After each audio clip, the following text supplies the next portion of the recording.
Okay, I really appreciate you guys meeting today and also agreeing to do the presentation next Monday and try to spread the word about the good work you're doing and the interesting projects we are doing together.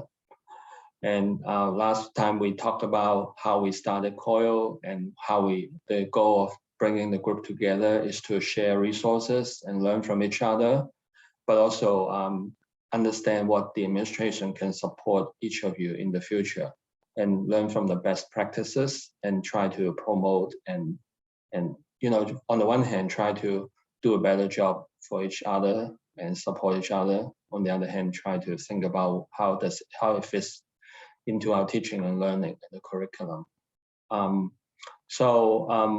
We'll do a few things. We'll talk about first the logistics for next Monday's meeting, presentations, and then we'll talk about just give each of you a minute to go over how's going so far and what you have done so far in your core class and how it went.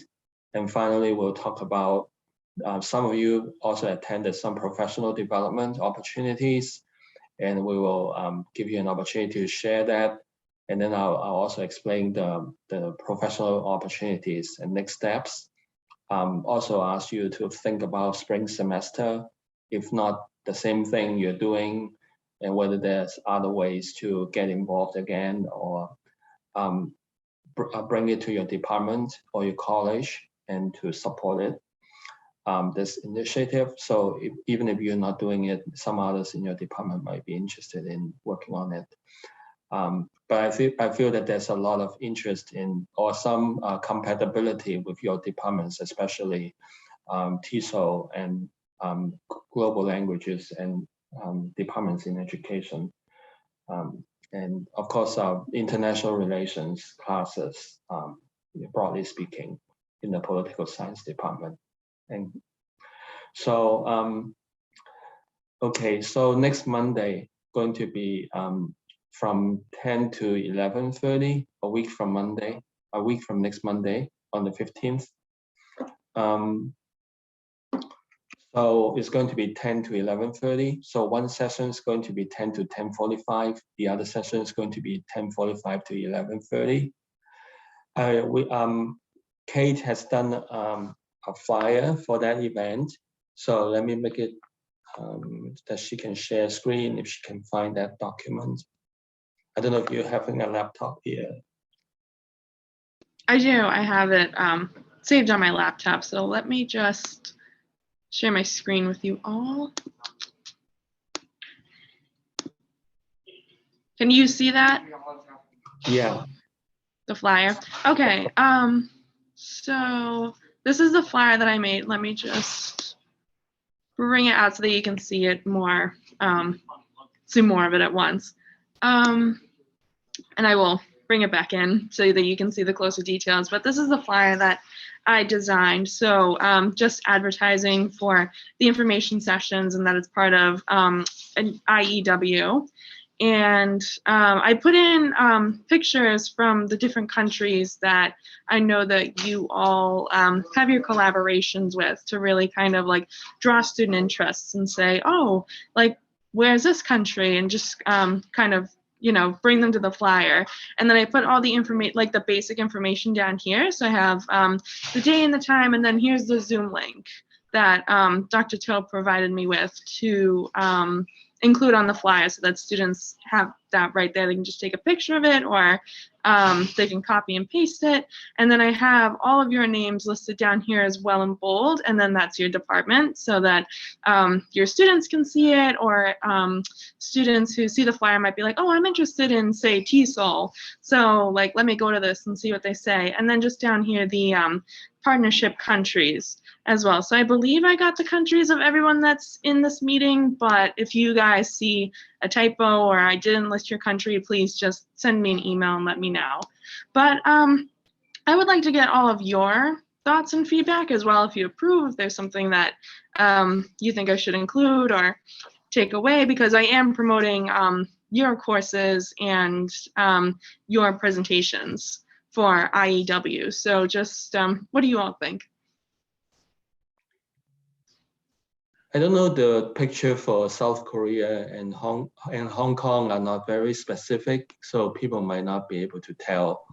But it's just hard, you know, what is specific about South Korea. Maybe Income Yeah.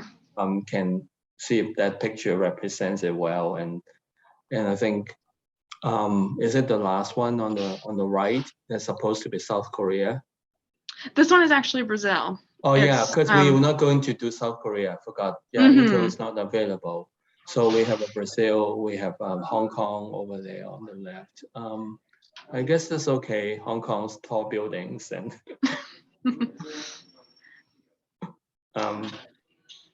yeah, I guess that's okay. It's just it's a flyer, so. Or is it possible to put the name of the city and then country in the picture? Yeah, Or at least country. Sometimes it's hard to have captions of the picture. You mean underneath each picture? Yeah, just even if it's tiny. Unless if I were to take partnership countries and if I moved it above so that it would be directly under the pictures. Yeah, I think that probably gives a little bit more kind of correlation between the pictures and what you want to say.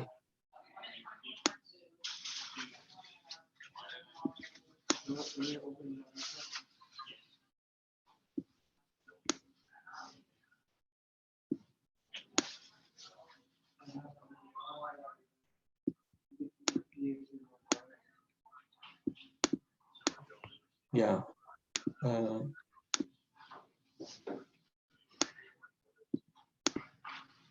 Like that. Yeah. Income, you probably have another commitment, or are you worried that you talked about it already last year that you don't want to present, or you're probably unavailable, right? Yeah, both. Yeah, I have a meeting at 10 and I don't want to repeat the same content every year.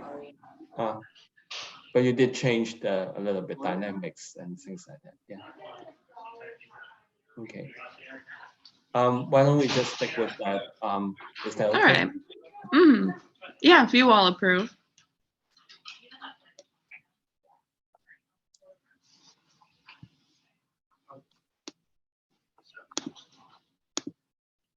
Okay, so out of the 10:45 to 11:30, do I hear any concerns? I know Emily said either both time blocks would be fine.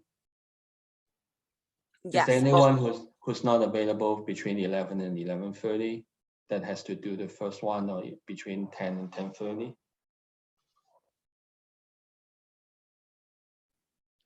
Either time block works for me too.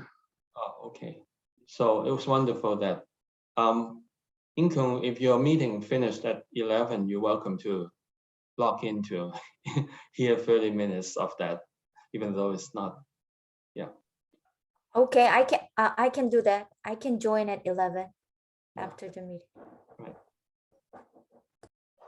So if there's any questions, why don't I start with the Japan panel from 10 to 10:45, and then have the other countries panel for 10:45 to 11:30. Even though Income doesn't give a full presentation, she can say something at the end if there's questions for her. Would that be okay? Sure. Yeah. So I am going to ask, I'll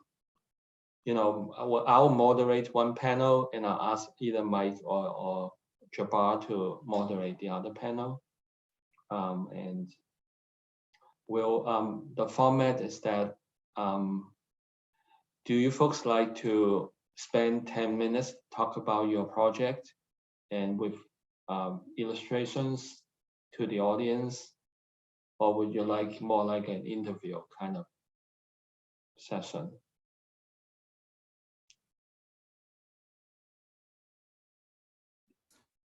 I think 10 minutes for everyone to speak about their project sounds like a good idea. And what do you mean by the second option, interview? it's like we agree on 3 questions and then we go around and each of you talk about the goals, the implementation examples and outcomes, those kinds of things, like pointed questions about virtual exchange.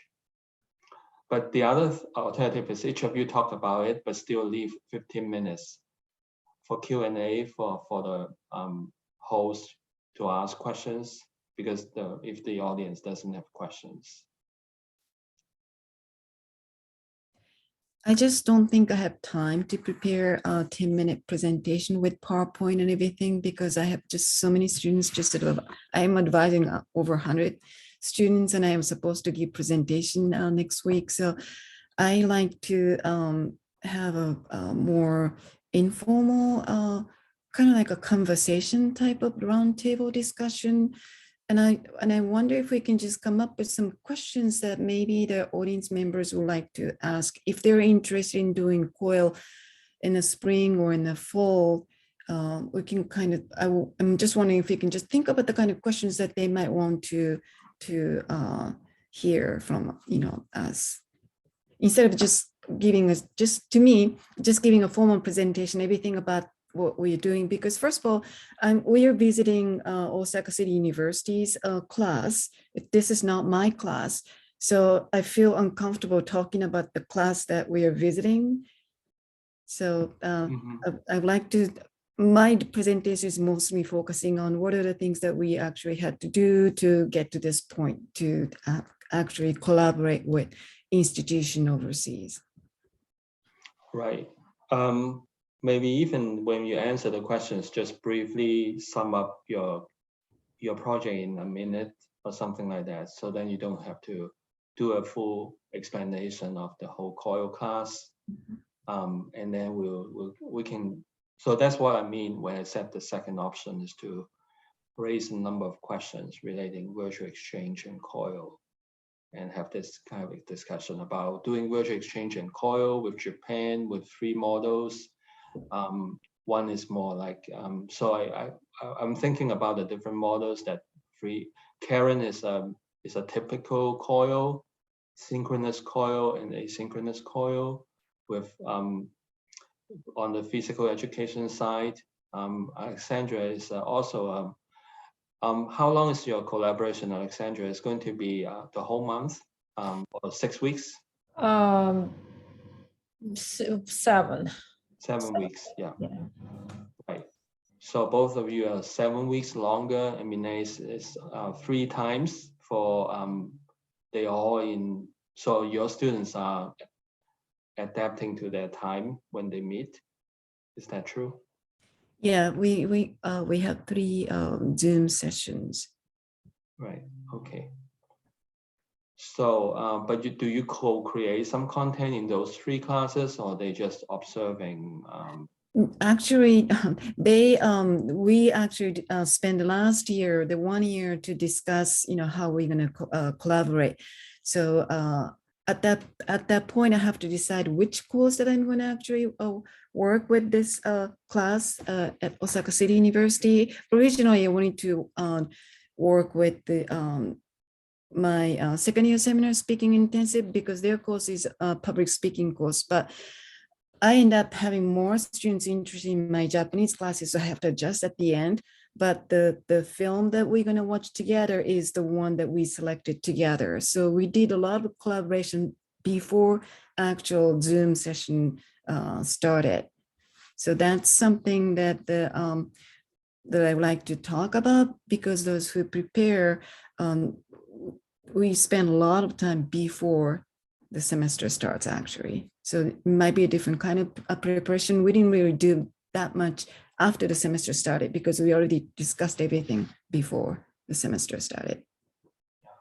Okay, but at least there's still, I think the spirit of COIL and virtual exchange is faculty from both sides co-create the collaborations. So students from both classes able to take advantage from it, unless it's a different project session like Israel, which is a different a model. So I think that still works. But I'm just thinking about some key questions that I need to think about, and maybe as the moderator, I need to think about ahead of some questions and communicate by email, and then we can agree on which 2 or 3 questions that we can ask. Kevin. Winkai, when you thinking about this, would it be like kind of like a round robin? You would ask question 1 of all of us, and then we would all respond, and then go on to question 2, and then question 3. Yeah, I think I'm thinking round robin. If at least 2 out of 3 people would speak, that would be good, or all 3.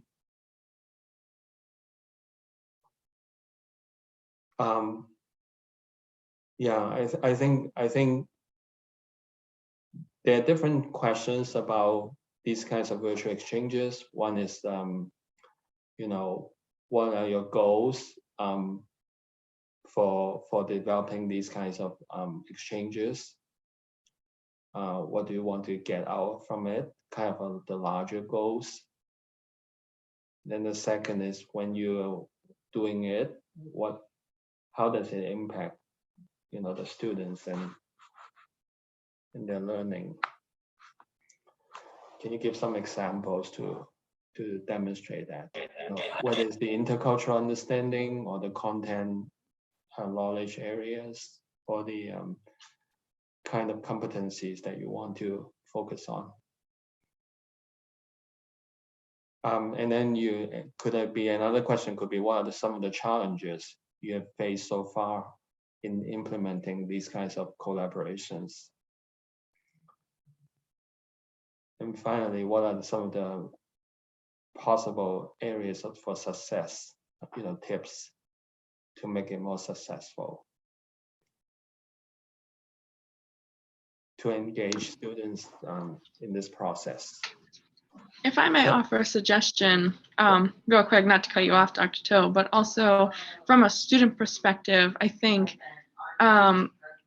one way to think about it as you sort of come up with, like, pre-prepare some possible answers to some possible questions is kind of, as a student, why would I want to take this course? So kind of really aligning with like what Dr. To was talking about, like what are the goals, what are the students gonna get out of this? But I think really just kind of like highlighting the international experience is really, like, of course that's a big part of the entire thing, but really kind of like a why as a student would I want to take this course? So I'm not sure if that helps or hinders your thought processes, but that's just something that came to mind as I was listening to him speak.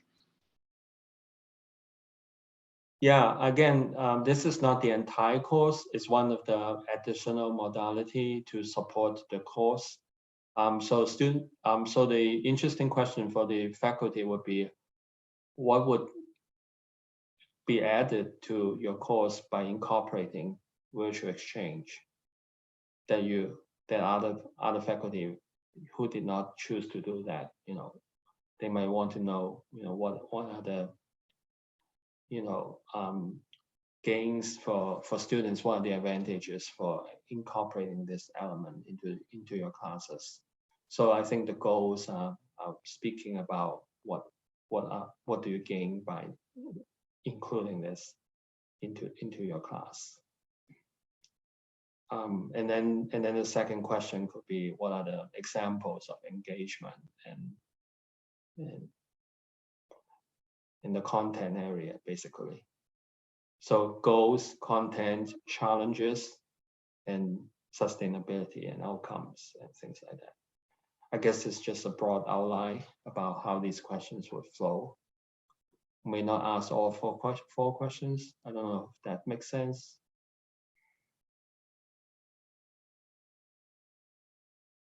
Alexandra, you may have some thoughts. I was just thinking maybe you can have 4 questions and 1 question can be just a backup question in case there is time left for the 4th, but maybe 3 will be the main questions that you will ask first, but then just 1 question just in case there is time left. Also, I just had a quick question. In terms of participants, will there be both students and faculty, or I think this is for faculty. faculty? But- Yeah, that's what I. But yeah, Okay. but we need to start promoting it next Monday and having you talk to your department and see if your department will support it and more people would come. But I'm going to speak to the College of Education and Health Sciences next Monday, actually, with the chairs and coordinators a little bit, and I will promote this presentation, this event to them. I also talked to the Dean of Humanities and Social Sciences about this. So this is kind of a strategy to spread the word and get more faculty interested in that. Winka, would you mind putting those questions in the chat? Is that possible? Oh yeah, let me try. And also my question is right now, actually, we are helping students to register for spring classes. Is there any way that students know that which class is doing COIL or not? No, unfortunately, the registrar doesn't have this code to say that there's a virtual international exchange element, but we can certainly advertise it on our website and give that to chairs, and maybe the chairs can actually give that to department members. And when they advise students, I know we are about a week late for that, but yeah, that's what I'm thinking. Maybe Yeah. I'll actually would be sending this. I can also send a blast next Monday and tell people about that as well. But I'm trying to collect information about next semester from you guys and from other faculty members. But also maybe in the future that faculty member could communicate with the coordinators, like a minors program coordinators, if your class is just one of the electives or requirement for like either, in my case, like Asian studies or second year seminar, then if you can just include that short description in the advising guide, that would be very helpful for students and advisors. Yeah. I think it's a great idea to communicate it with students in an advising guide. And that's something I'm thinking I should have done, because I just shared advising guides for 2 undergraduate programs with the faculty, and I didn't include that, though one of the courses is a COIL course.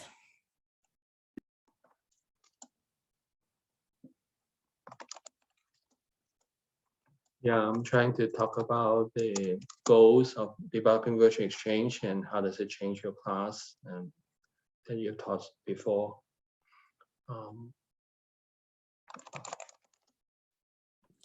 Do all your courses, are they designated as a multicultural kind of a, thing for core curriculum? I think we should, right?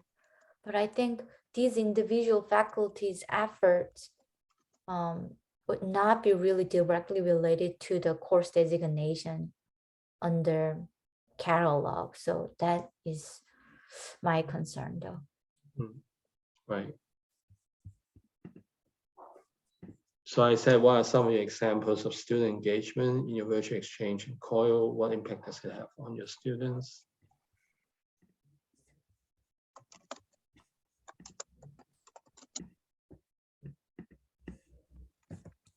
And the third one, what are some of the challenges?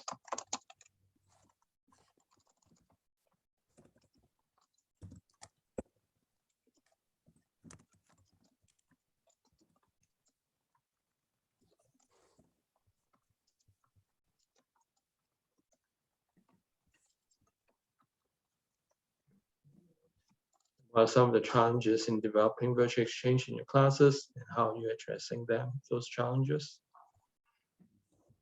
or overcoming them?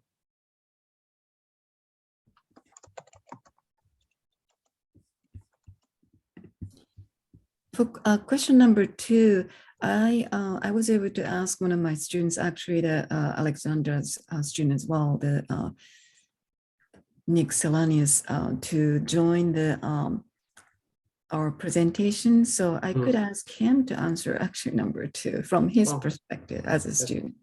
Sure, and maybe Kate can say something too. Yeah, I have sat in for a couple classes as well. So if you'd like me to give a testimony for student engagement, which I did see, and it was very enthusiastic from my perspective. So if you'd like me to say a couple words, I'd be happy to do so. Mhm.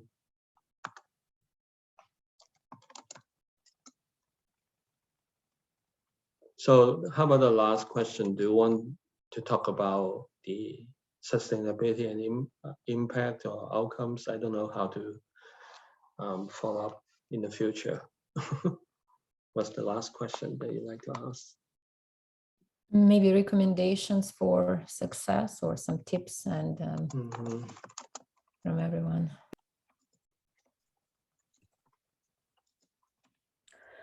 Are we continuing these virtual exchanges even after the complete exit from the pandemic? Yeah, again, I like to really highlight the point that this is not really a replacement of study abroad or try to, there are values that are aside from study abroad when students can actually develop intercultural competence, multicultural understanding, and global learning in our classes through dialogues, collaborations, project-based learning, and problem solving with other students, so they can actually that can enhance the learning outcome of the classes. So that's the hope, that some people would still think that this is important for intercultural learning for their classes. Not everyone would agree with that, but there are certain faculty in certain types of classes that would work particularly well. So my hope is that we're not going to have more than 500 students going abroad out of 10,000 students each year. And students might just take a class and learning from the books about the content of a global topic. But it's much more meaningful to meet faculty and students from the other countries and learn from them. So virtual exchange creates an opportunity to incorporate those in the classroom, not as a kind of an open campus event that we have to beg faculty to bring their students there. It's sort of like open invitation or extra credit, but it becomes a part of the class that work with the faculty's learning outcomes and goals. So my hope is that there's buy-in, not just in the mini institute, but from all the colleges, that there's a coordination about that. So it's one of the kind of learning opportunities that similar to other type of learning high impact practices. It could be other things like service learning. It could be something like undergraduate research. COIL is another way of intercultural competence. We don't call it this way, but it's more or less like that.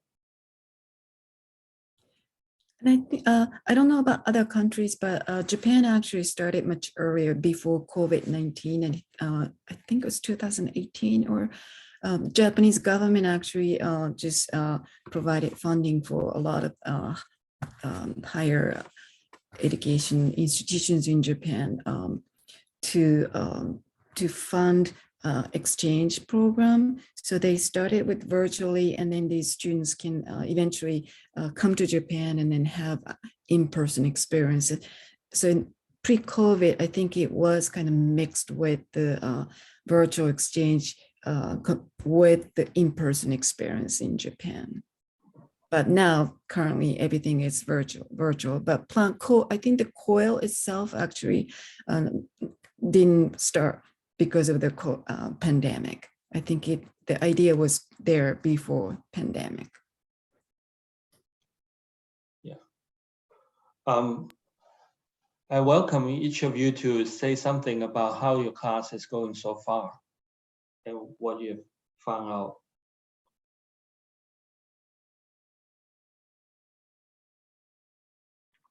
Who wants to start?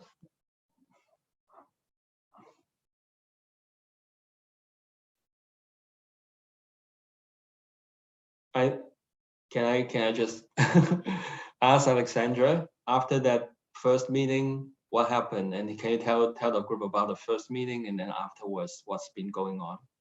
Yes, definitely. The first week was the week when we had a Zoom meeting for all students. And that's we had actually two to accommodate students' schedules, and we have half and half in each of the meetings. And when Kai and Kate were in one of them, so it was for the introduction purposes, and we had also some activities to engage students in interacting with each other. And so since then. That meeting made them a little nervous because it was their first encounter with the students from Japan, and but it became much more kind of they started feeling much more comfortable moving forward. And there were actually just a few students who expressed nervousness in their learning diaries that they submitted afterwards. But so this week they already worked on in small groups, meeting with each other.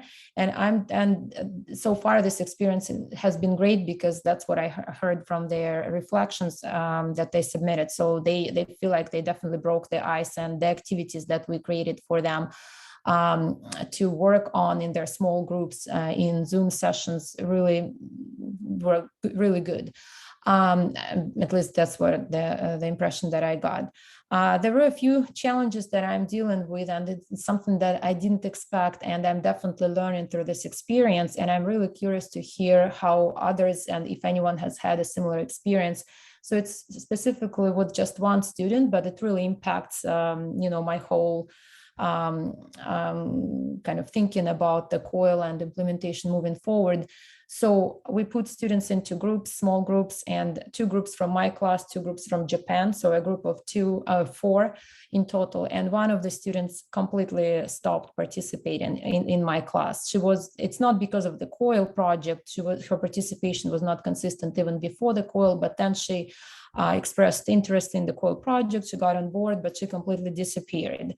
And it put the other student into a tremendous amount of stress. And I guess maybe not everyone would react to that situation in a similar way, but that student who was left on her own, or that's how she felt at least. So I figured the best way to do is just to join her as a partner and act as a partner and join all the meetings and be her partner to the end of the project, even though, of course, I'm also assessing her, but I think it was the only way, and now she feels comfortable. So I'm curious how others deal with it. If someone, let's say you put students into groups and they just disappear, either in the partner university or among your students, because it really puts others into a situation. I mean, everyone is different. Someone would be okay to move forward with it, but someone would just be ready to almost drop the course. That's almost what happened in my case. And it put, so regardless of all the emails and on my end, trying to say that, don't worry, I'll be there and I will not be assessing you, I'll be partnering with you, supporting you, and so on and so forth. It was still a lot of stress. So that's something that I'm kind of trying to deal with. And I think it's getting much better at the moment, because like I said, I joined that group and I will be moving forward. But what I don't know, suggestions others have for this, I would really be willing to just learn from others. Because it happens. Group dynamics and group numbers sometimes affect the level of participation and outcomes when you do have group projects, whether it's in person or online. So sometimes it helps if the group is a little bit larger. So if there's one student that's not participating as well, the other students it still does not impact the overall project. And the other way is to shift the numbers and make it even more balanced. So if there's one group that doesn't have enough numbers, and the other group in the first week, when you realize that it's not too late to change the group, so then each group would still have the dynamics to do the group projects together. Unfortunately, there were all groups were two and 2, so 4. The numbers were the same. And also, I forgot what I was going to say to the first point that you made. sorry, I forgot. But Oh. yeah, it wasn't. What was the first thing that you said when Kai? I forgot. I The guess I first was just impression. helping, maybe just making sure that make the group a little bit larger or Oh, change. larger. Yes. I was thinking in terms of for them scheduling their meetings because of the 13-hour difference. And if there are, let's say, 6 people in the group, it would just make it, there would be so much coordination that will need to happen. And that's why we were thinking 4 is the maximum that we wanted to do. But maybe, yes, 6. I just don't know if they will be able with all the jobs that, my students have in addition to taking classes. I was just thinking from the standpoint of them scheduling those meetings with knowing that it's a 13-hour difference with Japan. That would make, the more people are in the group, the more difficult it becomes to find that one time when they can meet. Alexandra, is this someone who's not participating great in your class either? No, actually, that student is really good. The one who got really stressed out, really So good. the one who dropped out, the one who dropped out. Yeah, the one, she was not participating well, but then she joined that Zoom meeting for the introduction, and I thought we had email communication and she was kind of on board, and that's the impression that I got. And then she just completely disappeared. And my emails are not helping or anything. One thing I'm thinking about doing is really formalizing like a little contract prior to starting where they like sign, really know the commitment and say like, okay, what is the consequence of dropping out? Nothing really, right? We can't do anything, but I know I want to be a little bit stricter next time around. Yeah, well, thank you. Yeah, I think she would drop anyway, because not drop, but just disappear, because that's what was happening even before the So maybe there's nothing you could have done. No, nothing. Yeah. Yeah, student engagement issues. Yeah, that's always a concern. But you brought up a good question about the relationship between the synchronous and the asynchronous modalities and the level of interaction between the students. And they could be not meeting, but working very closely together and produce a lot of written kind of outcomes. So they could meet regularly and just asynchronously throughout the whole COIL. And one of the things about COIL and virtual exchange is that it's so flexible, but it could also create confusion because, you have one end, it's like Emily's group, that project is contracted to do 12 live sessions, and every day and every week, every twice a week. And then you have the other end, like Kevin's, is totally asynchronous and trying to get that. So then you have somewhere in between, like a little bit more asynchronous for Alexandra, a little bit more synchronous for Karen. So there's a little bit, but the important thing is that whether it's 100% synchronous, 100% asynchronous, or part synchronous, part asynchronous, we do need to assess the student interaction and engagement and the learning that they derive from that. So it would be nice to highlight what students are producing and talking and learning during the process. And then think about that, what does it add to your class and how does it impact the learning in the process? Yeah. I think in English, because of English, we can do all these kind of virtual exchanges, but I think because of the language, because of English, it creates, I don't want to say, but sort of a hegemony, English speakers dominate the conversations, not because they are smarter or they know more things, but they feel more comfortable in public speaking in English. So hearing Alexandra's comment, I wish there are some support. I can, think about some support for non-native English speakers to express more kind of, actively, so that they don't feel like, they are inferior, at least in terms of English capability and things like that. So definitely less Korean students speak up in this international debate. I feel like, English can be a huge kind of a barrier for some of the students, not all of them. So maybe translation kind of efforts. I know it complicates much more the dynamics, but I'm thinking, what kind of support should I consider for those students? And that is one thing, English. And second thing, turning off the camera annoys me so much.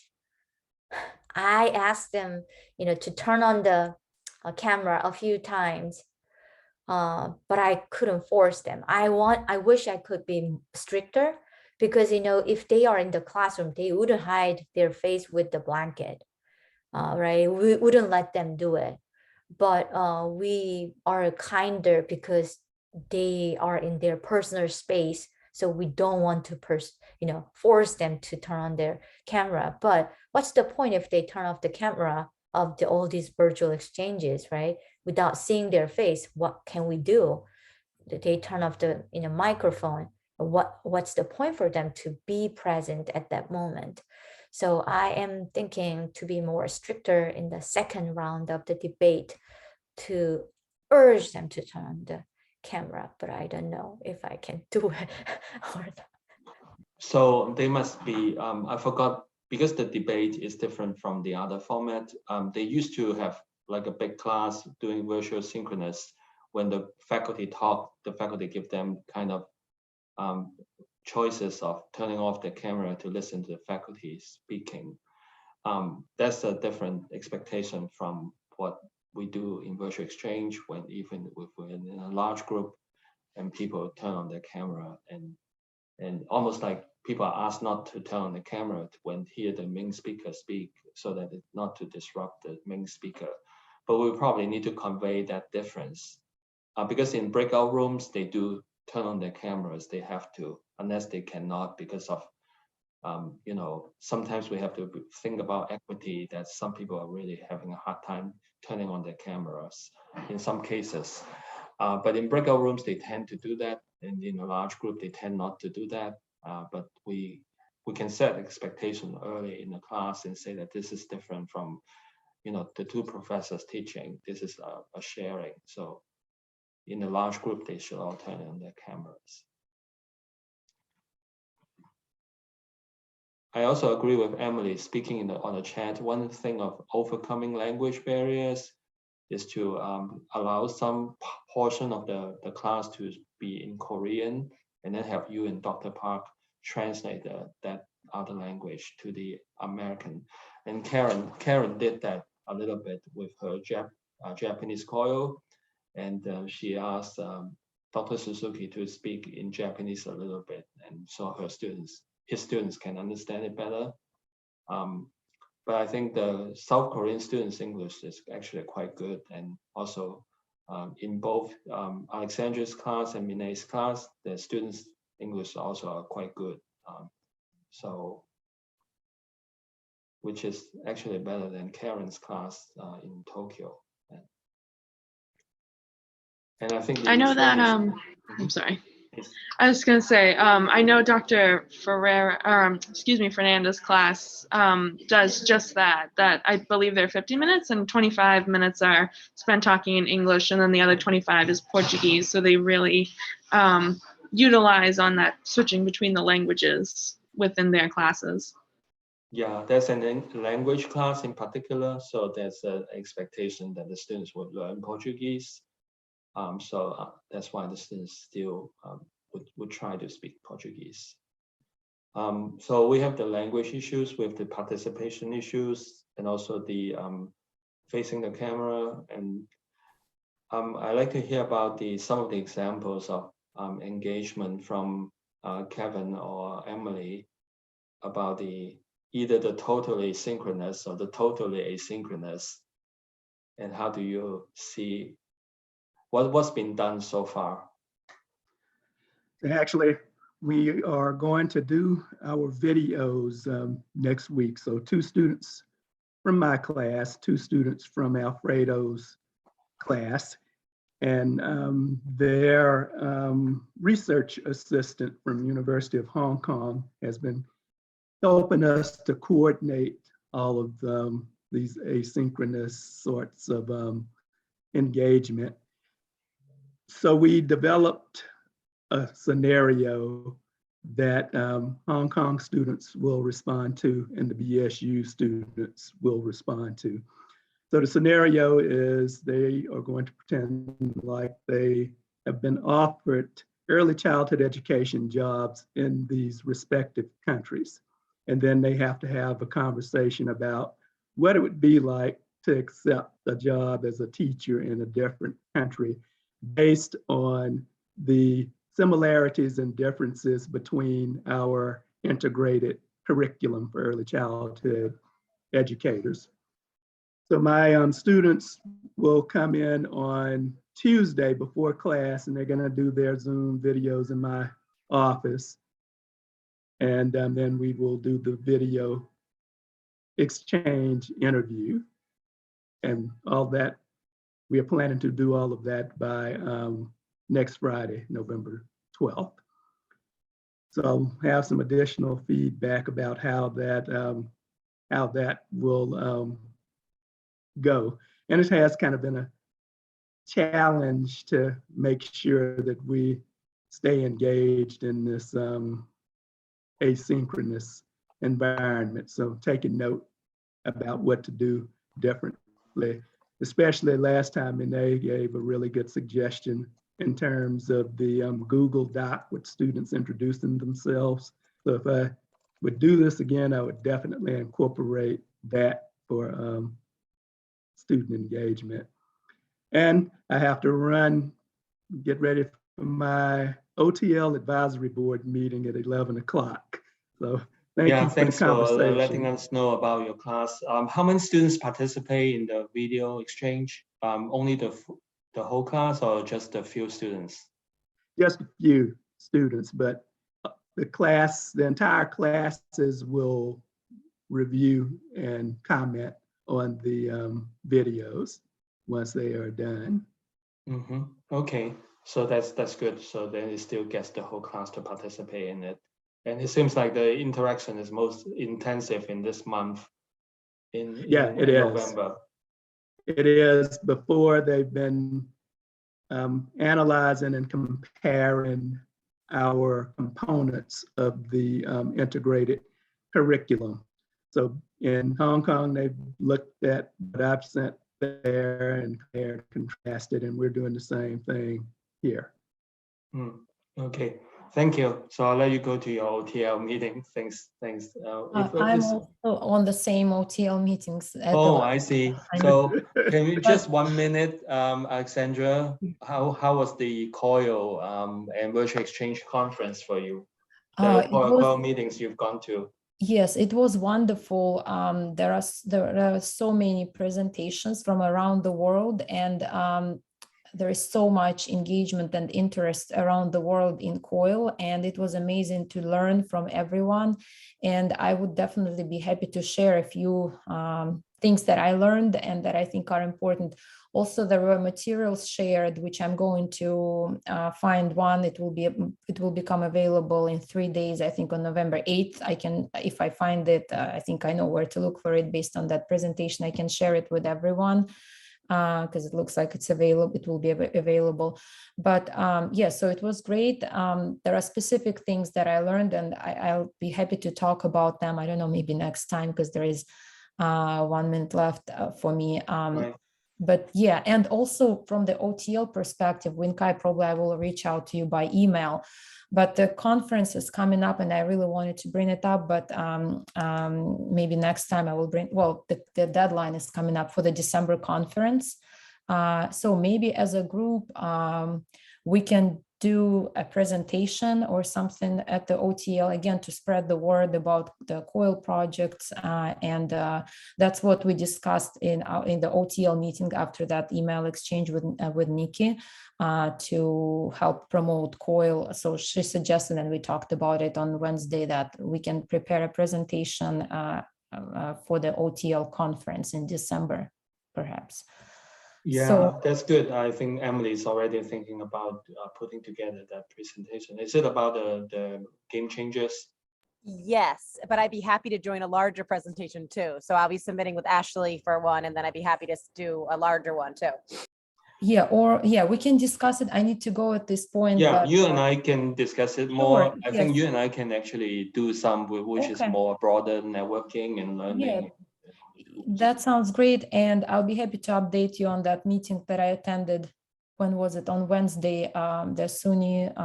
Yeah, how was that meeting too? That was good.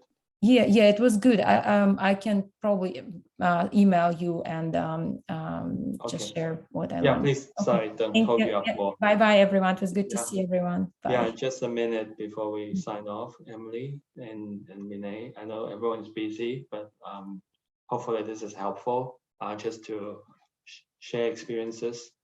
Yeah. Wait, guys, so are you going to send the questions to all the COIL team? Because Karen was not here, so Karen and then Alexandra and I should talk a little more before next Monday. Yeah. I think Dr. Kim actually emailed everyone the questions that Dr. To put into the chat, because I saw an email from her earlier. So, and I think everybody, even those who weren't able to attend them, Wow, everyone's she's included quick in it. while So we're meeting. she's Already. so good. She's like right on top of it.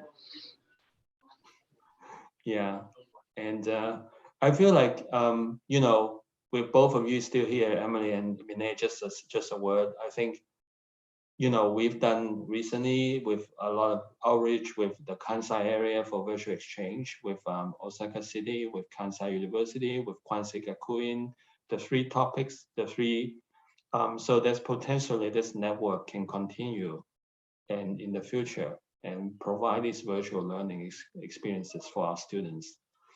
So I'd like to have a conversation with you and with Alexandra about keeping the network. And also Kansai has some ideas about, you know, helping us with that as well. For Israel, for Game Changers, I think it's a different model, working with an external partner, doing a series of classes and workshops outside the regular class. But it's very intensive, very curricular based. So how were the last couple of weeks when you observed it?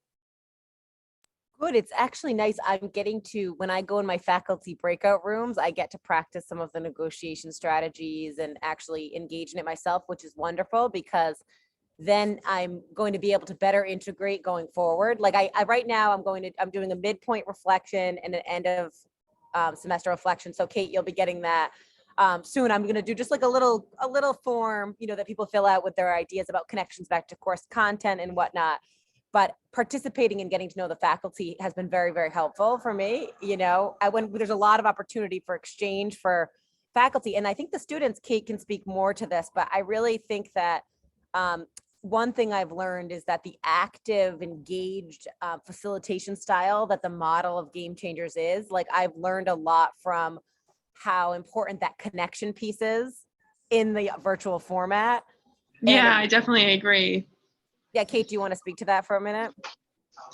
Yeah, I think it's really interesting because I don't know if it's how much the group meets, but there's definitely some bonds being formed between students from the different countries, and then being able to mix up the breakout rooms is really helping to establish connections with some of the students that you might not have talked to in the first week, but then by the fifth week you're in their group. So there's a lot of opportunities for mingling with everyone, and then like not only having the smaller group activities, but then also coming together as a big group to reflect, and everybody has an opportunity to share what they talked about in their individual groups. It's really, it's a very engaging format. And I definitely think a lot of what Dr. Spitzman's been talking about, it's completely true. I've seen it myself. Yeah, and I think that it's interesting because initially it was painful, right, to get everybody to do so much time commitment. But now I'm realizing the benefit because it really helps that connection piece, you know? So it's going to be interesting to see going forward for the spring, you know, how recruitment goes. But I've learned from the possibilities within that time commitment of being together, you know? I mean, can you remind me again, how often do you meet? 2 90-minute sessions per week. But then it's only for 6 weeks or 6.5 weeks or so. So it's a 6-week program. So But it's a lot, but at the same time, it allows for the facilitator to really take like almost the first half of the time to just, he does games and activities, and I get to then exchange with the faculty. So that's been nice. Yeah, so it's a big time commitment for the students though. Right. Yeah, so Minay, thank you for inviting us to go to your class next Monday night. Unfortunately, I think Kate has a class. You have a class from 6 to 8. 6 to 8:40, 8:40, unfortunately. right. Yeah, so Mhm. I'll be attending the 7 p.m. class next Monday and try to see the model that Osaka City University is using. Thank you, Emily. So I will be learning about the Japanese culture, and your students are able to get out of this experience. Do you find that there's some correlations to the content of your class? But you said because it's a mix of students, you just opening up to your different Japanese section, right? Yeah, but it's working well because eventually many of my second year seminar students able to attend. In the beginning, more Japanese, class language students showed their interest, but the second year seminar students actually started participating more, and they were doing their own presentation in my class. And then now they get to see Japanese students' presentation during the Zoom session. So they find it's interesting to see how other students, present their ideas. So through Zoom. So would our students have some participation in or they just observing again? Actually, they're playing a lot important role to give feedback to Japanese students. So Japanese students, last time when we did the first Zoom, that they prepared discussion questions. So our students actually try to help them to generate discussions and then help them prepare for their presentations. So this next class, the Monday, is the first presentation they're going to do. And then they have one more Zoom session, which the other group will give presentation. So our students are kind of helping them a lot, giving a lot of feedback. And also during the Q&A, our students are responsible for asking questions. Yeah. Could you remind us again how many students are going to participate in this opportunity? That's something different from other COIL classes, because in my case, this is optional for students. So I don't know actually how many students are going to participate until we have the actual Zoom session, because it's all what do you say, like extra work for them. I'm not giving extra credit. So it's just an optional Zoom session they can attend. But at least over 25 students created introduction slides. So those are the students interested in participating. Many of them said that they could attend all 3 or 2. So I'm hoping that the over 10 students will definitely participate. Yeah. And unfortunately, the Osaka City student side, that originally they only have 4 students. And then I heard there are 2 more students at it, but these 2 students, I'm not quite sure if they can present or not. So they have very small group of students. So we have a lot more from our side. Oh, I see. So those 4 students are responsible for presenting. Yeah. Yeah. On Monday, I think only 2 students present, and then possibly 4 the last class, November. This is similar to when I reminded the exchange student when they go to Kansai. Sometimes they do an intercultural learning class. The Japanese side or our students would do presentations. That's pretty Japanese style, traditional style of teaching, and with group presentations, and then have students react to that. I think that's still a meaningful exchange. I don't know the likelihood of repeating this in the spring semester, whether they will be interested in it. I heard this might be just Osaka City universities, but I don't think they do any COIL in the spring. Possibly the school schedule, because Japan, they're done in March, right? Right. They so the new one starts in April. So it's going to be the last month. Yeah. So it's kind of awkward, so they don't usually do the COIL in the spring. That's what I heard. Okay. But this kind of a cultural exchange could still happen. Yeah, it's possible. I apologize. I'm not sure if either of you saw my chat, but I do have a research project meeting that I need to get to, and I Okay. just didn't want to duck out. So I hope you both have Okay, a great I weekend. think we are also done as well. So have a Okay, good day. great. Thank you. You too. Thank you.